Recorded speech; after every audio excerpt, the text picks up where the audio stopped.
Cornelia's Jewels. It was a bright morning in the old city of Rome many hundred years ago.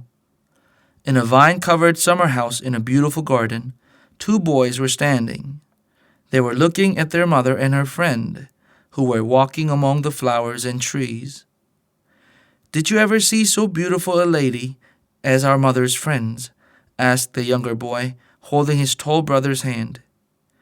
"She looks like a queen." "Yet she's not so beautiful as our mother," said the elder boy. "She has a fine dress, it is true, but her face is not noble and kind. It is our mother who is like a queen." "That is true," said the other. "There is no woman in Rome so such like a queen as our own dear mother." Soon Cornelia, their mother, came down the walk to speak with them.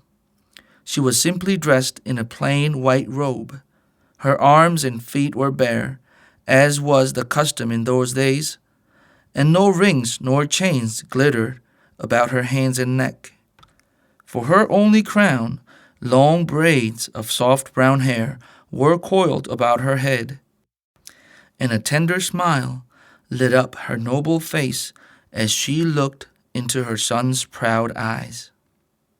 "Boys," she said, "I have something to tell you." They bowed before her, as Rome lads were taught to do, and said, "What is it, mother?"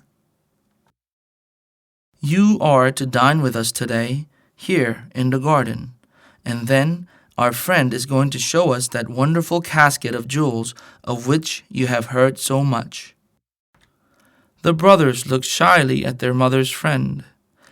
Was it possible that she had still other rings besides those on her fingers?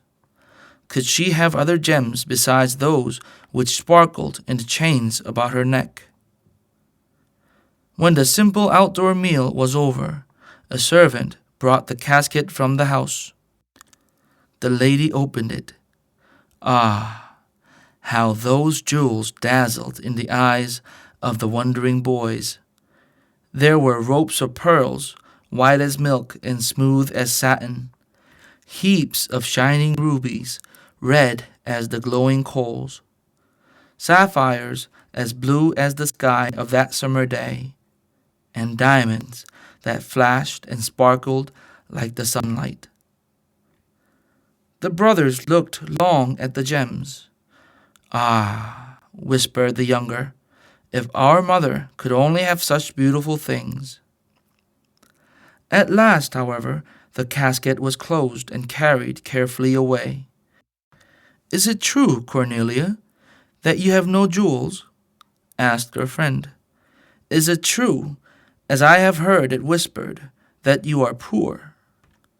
"No, I am not poor," answered Cornelia, and as she spoke, she drew her two boys to her side. "For here are my jewels. They are worth more than all your gems." I am sure that the boys never forgot their mother's pride and love and care, and in after years, when they had become great men of Rome, they often thought of this scene in the garden. The world still likes to hear the story of Cornelia's jewels.